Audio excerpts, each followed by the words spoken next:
നമസ്കാരം. ദേവസൈന്യയിലേക്ക് സ്വാഗതം. ഇന്ന് ശ്രീ മഹാവിഷ്ണുവിൻ്റെ 7ാമത്തെ അവതാരമായ ശ്രീ രാമാവതാരത്തെക്കുറിച്ചാണ് പറയാൻ ഉദ്ദേശിക്കുന്നത്. ഒരിക്കൽ ബ്രഹ്മാവിൻ്റെ പുത്രന്മാരും ജ്ഞാനികളുമായ സനകൻ, സനന്ദൻ, സനാതനൻ, സനത്കുമാരൻ, സനകാദികൾ എന്ന് അറിയപ്പെടുന്ന 4 മഹർഷിമാർ മഹാവിഷ്ണുവിനെ ദർശിക്കാനായി വൈകുണ്ഠത്തിൽ എത്തി. വിഷ്ണു ഭഗവാന്റെ ലീലയാൽ ഇവർ എപ്പോഴും 5 വയസ്സുള്ള കുട്ടികളുടെ രൂപത്തിലാണ് കാണപ്പെട്ടിരുന്നത്. വൈകുണ്ഠത്തിലെ 7ാമത്തെ വാതിൽക്കൽ കാവൽ നിന്നിരുന്ന ജയവിജയന്മാർ കുട്ടികളെ പോലെ ഇരുന്ന ഈ മഹർഷിമാരെ തിരിച്ചറിഞ്ഞില്ല. ഭഗവാൻ ഇപ്പോൾ വിശ്രമത്തിലാണെന്നും അകത്തേക്ക് പ്രവേശിക്കാൻ കഴിയില്ലെന്നും പറഞ്ഞ് ജയവിജയന്മാർ അവരെ തടഞ്ഞു. തങ്ങൾ ഭഗവാന്റെ പരമഭക്തരാണെന്നും തടയരുതെന്നും മഹർഷിമാർ അഭ്യർത്ഥിച്ചിട്ടും ജയവിജയന്മാർ പരിഹാസത്തോടെ അവരെ തടയുന്നത് തുടർന്നു.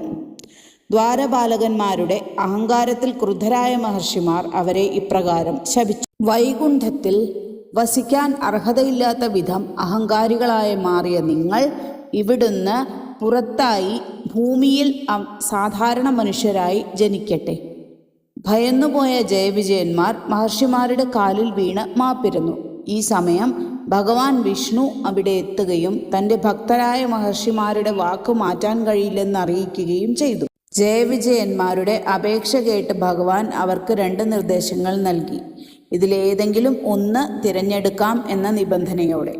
7 ജന്മങ്ങൾ ഭഗവാന്റെ ഭക്തരായി ഭൂമിയിൽ ജനിക്കുക, അല്ലെങ്കിൽ 3 ജന്മങ്ങൾ ഭഗവാന്റെ ശത്രുക്കളായി ജനിക്കുക. ഭഗവാനിൽ നിന്ന് 7 ജന്മം മാറി നിൽക്കാൻ കഴിയില്ലെന്ന് ബോധ്യമുള്ളതുകൊണ്ട് എത്രയും വേഗം വൈകുണ്ഠത്തിൽ തിരിച്ചെത്താൻ വേണ്ടി അവർ 3 ജന്മങ്ങൾ ശത്രുക്കളായി ജനിക്കാനുള്ള വഴി തിരഞ്ഞെടുത്തു. ഭഗവാന്റെ കൈകളാൽ വധിക്കപ്പെട്ടാൽ മാത്രമേ മോക്ഷം ലഭിക്കൂ എന്നതായിരുന്നു വ്യവസ്ഥ.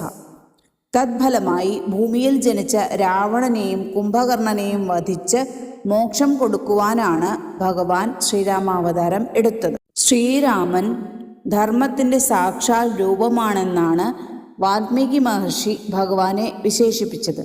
ഒരു മനുഷ്യൻ എങ്ങനെ ജീവിക്കണം എന്ന് സ്വന്തം ജീവിതത്തിലൂടെ കാണിച്ചു തന്നതുകൊണ്ടാണ് രാമനെ മര്യാദാ പുരുഷോത്തമൻ എന്ന് വിളിക്കുന്നത്.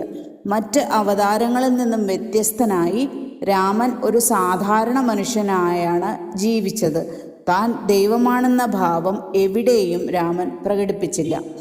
രാവണൻ എന്ന അഹങ്കാരിയായ ഭരണാധികാരിയെ നിഗ്രഹിച്ച് ലോകത്ത് സമാധാനം പുനഃസ്ഥാപിക്കുക, വാക്കിലും പ്രവൃത്തിയിലും ധർമ്മം മുറുകെ പിടിക്കുന്നത് എങ്ങനെയെന്ന് ലോകത്തിന് കാണിച്ചു കൊടുക്കുക, സുഖത്തിലും ദുഃഖത്തിലും പതറാതെ ലക്ഷ്യബോധത്തോടെ മുന്നേറുന്ന ഒരു മനുഷ്യനെ അവതരിപ്പിക്കുക. ശ്രീരാമൻ്റെ ജീവിതത്തിലെ ഓരോ ഘട്ടവും ജീവിത പാഠങ്ങളാണ്.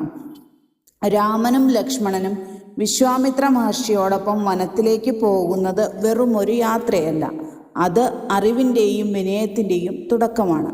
എത്ര വലിയ രാജകുമാരനായാലും ഗുരുവചനം അനുസരിക്കണമെന്നും താടകയെ വധിക്കുന്നതിലൂടെ തിന്മയെ തുടക്കത്തിലേ നുള്ളണം എന്നും രാമൻ നമ്മെ പഠിപ്പിക്കുന്നു. കൈകേയിയുടെ ആഗ്രഹപ്രകാരം ദശരഥൻ രാമനെ വനവാസത്തിനയക്കുന്നു. കിരീടധാരണത്തിന് തയ്യാറെടുത്തിരുന്ന രാമൻ ഒട്ടും പരാതിയില്ലാതെയാണ് കാട്ടിലേക്ക് പോകുന്നത്. പിതൃവാക്യ പരിപാലനം. ഭൗതിക സുഖത്തേക്കാൾ വലുതാണ് സത്യവും ധർമ്മവും. സത്യം വദ ധർമ്മം ചര എന്ന ഉപനിഷത്ത് വാക്യം രാമൻ ഇവിടെ പ്രാവർത്തികമാക്കുന്നു.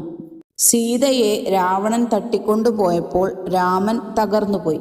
ഒരു സാധാരണ മനുഷ്യനെ പോലെ അദ്ദേഹം കരയുകയും മരങ്ങളോടും പക്ഷികളോടും സീതയെക്കുറിച്ച് അന്വേഷിക്കുകയും തിരയുകയും ചെയ്യുന്നു. ഈശ്വരൻ മനുഷ്യരൂപമെടുക്കുമ്പോൾ മനുഷ്യ സഹജമായ എല്ലാ വികാരങ്ങളും അനുഭവിക്കേണ്ടി വരും. എന്നാൽ ദുഃഖത്തിൽ തളരാതെ ലക്ഷ്യത്തിലേക്കുള്ള വഴി അദ്ദേഹം കണ്ടെത്തുന്നു. രാമരാവണ യുദ്ധം കേവലം 2 വ്യക്തികൾ തമ്മിലുള്ള പോരാട്ടമല്ല, നന്മയും തിന്മയും തമ്മിലുള്ള യുദ്ധമാണ്. സത്യം എപ്പോഴും വിജയിക്കും. എത്ര വലിയ ശക്തനായാലും അധർമ്മത്തിൻ്റെ പാതയിലാണെങ്കിൽ വീഴ്ച ഉറപ്പാണ്. ശ്രീരാമൻ്റെ ജീവിത തത്വങ്ങളിൽ ഏറ്റവും പ്രധാനപ്പെട്ടതാണ് ഏകപത്നി വ്രതം. അക്കാലത്തെ രാജാക്കന്മാർക്ക് അനേകം ഭാര്യമാരുണ്ടായിരുന്നു. എന്നാൽ സീതയോട് മാത്രമുള്ള രാമൻ്റെ സ്നേഹം കുടുംബബന്ധങ്ങളുടെ പവിത്രത ചൂണ്ടിക്കാണിക്കുന്നു. അടുത്തത് സത്യസന്ധത. രാമോ ദ്വിർനാഭിഭാഷത്തെ. പറഞ്ഞ വാക്കിന് ജീവനേക്കാൾ വില നൽകുക. അടുത്തത് സമഭാവന. ഗുഹനോടുള്ള സൗഹൃദം, ശബരി നൽകിയ എച്ചിൽ പഴങ്ങൾ കഴിക്കുന്നത്, വാനരന്മാരെ സൈന്യമാക്കുന്നത്, ഇവയെല്ലാം ജാതി മത വർഗ വ്യത്യാസമില്ലാതെ സ്നേഹത്തിൻ്റെ ഉദാഹരണങ്ങളാണ്. അടുത്തത് ക്ഷമയും വിനയവും. സമുദ്രത്തെ മറികടക്കാൻ പോലും ആദ്യം പ്രാർത്ഥിക്കുകയും അനുവാദം ചോദിക്കുകയും ചെയ്യുന്ന ശ്രീരാമൻ അധികാരം വിനയത്തോടെ കൈകാര്യം ചെയ്യണമെന്ന് പഠിപ്പിക്കുന്നു. അടുത്തത് ത്യാഗം. ഭരതനു വേണ്ടി രാജ്യം ഉപേക്ഷിച്ച രാമനും രാമന് വേണ്ടി രാജ്യം ഭരിക്കാതെ പാതുകം പൂജിച്ച ഭരതനും സ്നേഹത്തിൻ്റെ ഉന്നത രൂപങ്ങളാണ്.